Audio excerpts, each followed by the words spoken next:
Enak ya Bu ya? Itulah surat cinta dari Allah.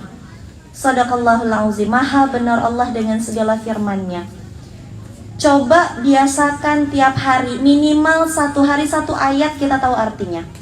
Dari Al-Fatihah, kalau misalnya ngerasa aduh kalau mulai dari juz pertama kayaknya agak berat tuh Tayunda, Al-Baqarah tuh lumayan panjang. Baik, nggak apa-apa, mulai dari juz 30 Bu. Itu juga yang Yunda sama Koko lakuin kok.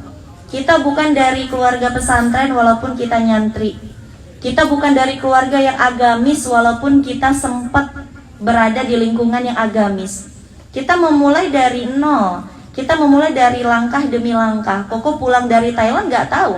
Bahkan beliau sempat tidak tahu ada surat di dalam Al-Quran namanya surat Al-Mutaffifin. Betul ya sayang? Iya, memulai dari awal. Yunda pun sama. Hijrah ketika di bangku kuliah semester 4, belum hafal Quran. Cuman hafal apa? Kuliah, kulhu, ya, An-Nas, kan gitu ya Bu ya? Al-Asr, Al-Kausar, yang pendek-pendek ya Bu. Ketika hijrah pelan-pelan, dari juz 30 coba runutkan.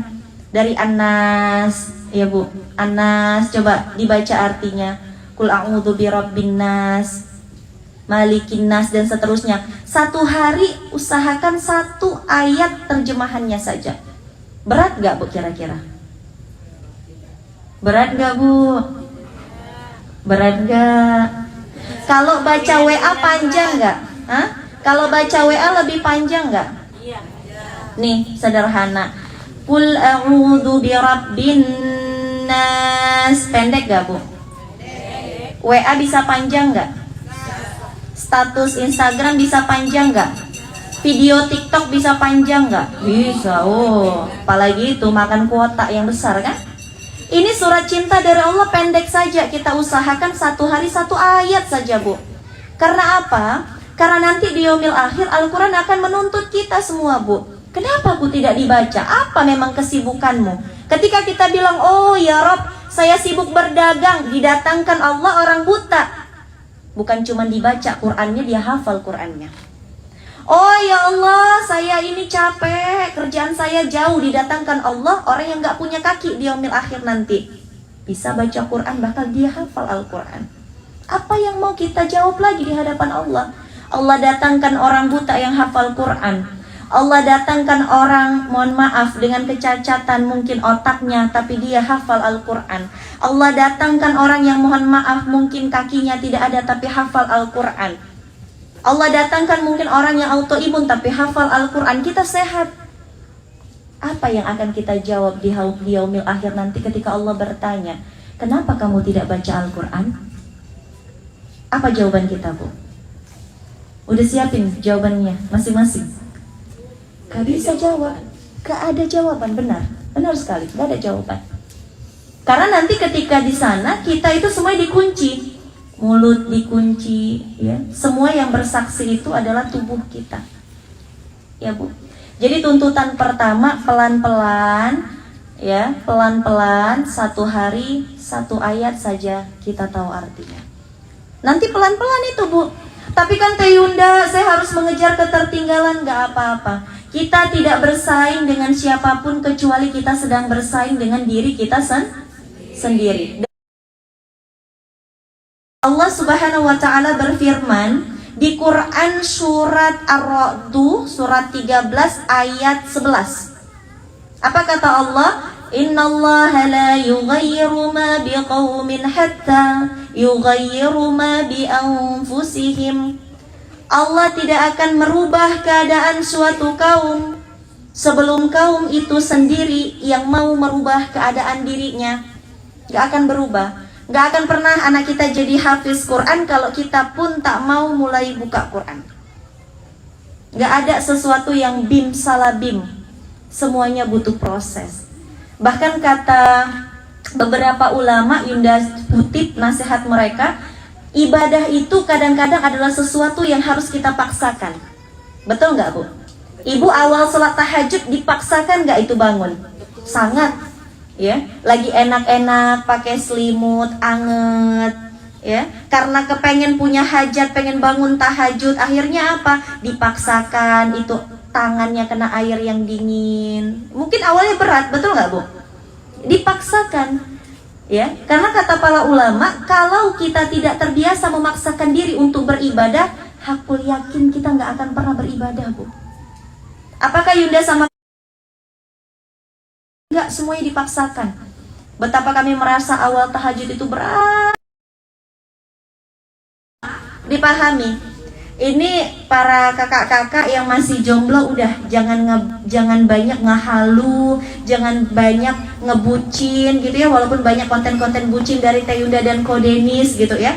Perbanyak saja memperbaiki kualitas diri. Lewat apa? Tadabbur Al-Qur'an. Ketika engkau dekat dengan Al-Qur'an, sesuatu yang melekat dengan Al-Qur'an ujungnya cuma satu, mulia. Ujungnya cuma satu, mulia. Ibu tahu Najah, seorang hafiz RCTI, hafiz Quran. Ibu tahu, hafal Quran, ya, Bu. Seseorang yang melekat dengan Al-Quran, dengan keterbatasan yang dia miliki, lumpuh otak, ujungnya apa, Bu? Dimuliakan dengan Al-Quran. Bahkan ketika ada hadiah reward, ya, umroh, itu yang pergi bukan cuma Najah doang, sampai tetangganya Najah juga ikut pergi umroh, Bu. Seorang anak satu saja yang hafal Al-Quran, orang tuanya berangkat umrah. Bahkan bukan cuma orang tuanya, keluarganya berangkat umrah, paman bibinya berangkat umrah, bahkan tetangganya pun berangkat umrah. Cuman satu, seseorang yang dekat dengan Al-Quran, ujungnya satu, pasti dimuliakan. Pasti itu, Bu, janji Allah. Karena Al-Quran adalah sumber kemuliaan, kitab suci kita kan, Bu. Pesan cinta dari Allah, surat cinta dari Allah, semua ada di dalam Al-Quran. Jadi kalau ibu kepengen, ibu, anak-anak ibu, keluarga ibu pengen dimuliakan oleh Allah, diangkat tinggi derajatnya oleh Allah, ya ayo muliakan Al-Quran. Gampang sekali kita pengen melihat bagaimana derajat kita di sisi Allah. Lihat aja derajat Al-Quran di rumah kita. Di mana letaknya Al-Quran, itu aja dulu. Di mana letaknya Al-Quran? Apakah Al-Quran diletakkan di sudut yang tidak terlihat?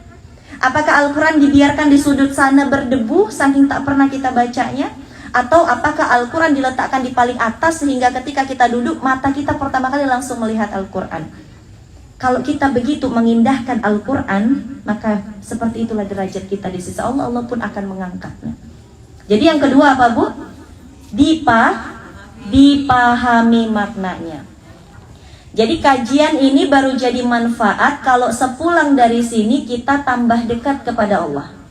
Bukan foto-fotonya, bukan terkesima dengan pematerinya, bukan. Tapi kunci kajian yang berhasil, pulang dari sini yang mendengarkan tambah taat sama Allah, yang berbicara tambah taubat, karena besar sekali banyak mungkin kesalahan ketika berbicara, ya. Keseluruhan kita tambah dekat sama Allah. Dipahami pelan-pelan, Bu. Mulai sekarang berarti target ibu-ibu, target kakak-kakak semuanya, satu hari satu ayat dipahami maknanya. Insya Allah akan terjadi perubahan yang sangat besar terhadap hati kita. Setelah al-fahimah, apalagi Teh Yunda, setelah sudah dipahami, yang ketiga yaitu dihafal. Ya, Bu. Udah hafal belum, Bu? Juz 30? Sebagian, alhamdulillah. Al-Waqiah? Dangdut? KDI? Lagu India, Kucu-Kucu Hotai, Bu. Ya, insya Allah. Ini yang kakak-kakak gimana Juz 30-nya? Apa kabar? Pengen jodoh soleh? Yang soleh itu hafal Quran, bukan hafal lagu Korea. Ya. Jadi pelan-pelan mulai sekarang deketi Al-Quran, sumber kemuliaan. Pengen jodoh soleh, deketi Al-Quran, deketi Allah. Itu surat cintanya Allah. Pengen punya akses khusus kepada Allah, selain sholawat, selain istighfar, selain sholat malam, baca Al-Quran. Bahkan ada beberapa hadis yang menyebutkan seperti ini. Aku tidak sempat berdoa karena aku terlalu sibuk dengan Al-Quran. Ini Ko Deni sering cerita ke Yunda. Masya Allah, Yunda suka sekali ini hadisnya. Aku tidak sempat berdoa karena aku terlalu sibuk dengan Al-Quran. Apa coba jawabannya? Tidak ada yang lebih baik daripada membaca Al-Quran. Jadi tanpa kita berdoa pun, walaupun doa itu adalah sesuatu yang sangat Allah anjurkan, ya, ud'uni astajib lakum, mintalah kepadaku, kata Allah. Kita memang disuruh untuk berdoa. Tapi kadang kita merasa sangat sibuk dengan Al-Quran kita. Itu pun dalam hadis itu tanpa kamu minta pun, ketika kamu sibuk dengan Al-Quran, Allah yang akan mengabulkan hajat-hajatmu tanpa kamu minta. Itu orang yang sibuk dengan Al-Quran tuh benar-benar diangkat oleh Allah, dimuliakan oleh Allah, diangkat derajatnya oleh Allah. Ya. Jadi yang ketiga dihafal. Al-Quran pun akan menuntut nanti. Tapi Teh Yunda udah sulit sekali saya menghafal Al-Quran. Bu, yang namanya hafiz Quran itu bukan yang hafal semuanya. Itu bagus. Tapi yang disebut dengan seorang penghafal Al-Quran adalah ketika hidup dia bersamai Al-Quran, sampai menjelang wafatnya dia tetap bersamai Al-Quran. Itulah penghafal Al-Quran. Bahkan Qadini selalu bilang, bagaimana dengan seorang ibu yang sulit menghafal, tapi ketika dia wafat dia sedang mengulang-ulang juz 30. Apakah dia disebut seorang penghafal Al-Quran yang mati dengan membersamai Al-Quran? Iya, jawabannya. Atau seorang bapak yang masih belajar surat Al-Fatihah, dia menghafal surat Al-Fatihah, mungkin dia adalah seorang mu'alaf, dia mati ketika sedang menghafal surat Al-Fatihah. Apakah dia seorang penghafal Al-Quran? Iya, dia seorang penghafal Al-Quran, karena sampai akhir hayatnya membersamai Al-Quran. Bukan jumlahnya, Bu, tapi kesetiaan kita membersamai Al-Quran. Itu sumber ketenangan. Nih, yang paling faktanya hari ini, Ibu tahu saudara kita di Palestina? Tahu, Bu? Udah dengar kabarnya saudara kita di Palestina? Sudah. Mengerikan nggak keadaan mereka, Bu? Dibombardir pada saat sedang tidur, pada saat dirawat di rumah sakit, pada saat itu pula rumah sakitnya dibom. Dalam keadaan tangan mereka putus, dalam keadaan kepala mereka berdarah, dalam keadaan kaki mereka putus, dalam keadaan mereka kehilangan anggota keluarga. Dalam keadaan itu mereka selalu mengulang-ulang ayat suci Al-Quran. Bayangkan, Bu, itulah sumber kekuatan mereka. Kenapa hari ini masyarakat kita lemah? Karena tidak ada Al-Quran. Kenapa masyarakat Palestina di saat keadaan yang terpuruk, terberat dalam hidup mereka, tapi mereka kuat, tapi mereka tetap bisa tersenyum. Anak-anaknya tetap bisa tersenyum di medan perang loh, Bu. Mereka nggak punya persenjataan, tapi anak-anaknya tetap bisa kuat, tetap bisa happy. Mental mereka benar-benar luar biasa. Kenapa? Karena mereka punya Al-Quran. Itu yang selalu diulang-ulang. Dalam keadaan sedang diobati tanpa dibius, tangannya patah, kakinya patah tanpa dibius. Wanita hamil di sana melahirkan tanpa obat bius, Bu. Langsung saja. Bagaimana rasa sakitnya ibu lebih paham. Ya. Apa yang dia ulang-ulang? Ayat-ayat Al-Quran. La taqnatu min rahmatillah, la yukallifullahu nafsan illa wus'aha. Terus saja diulang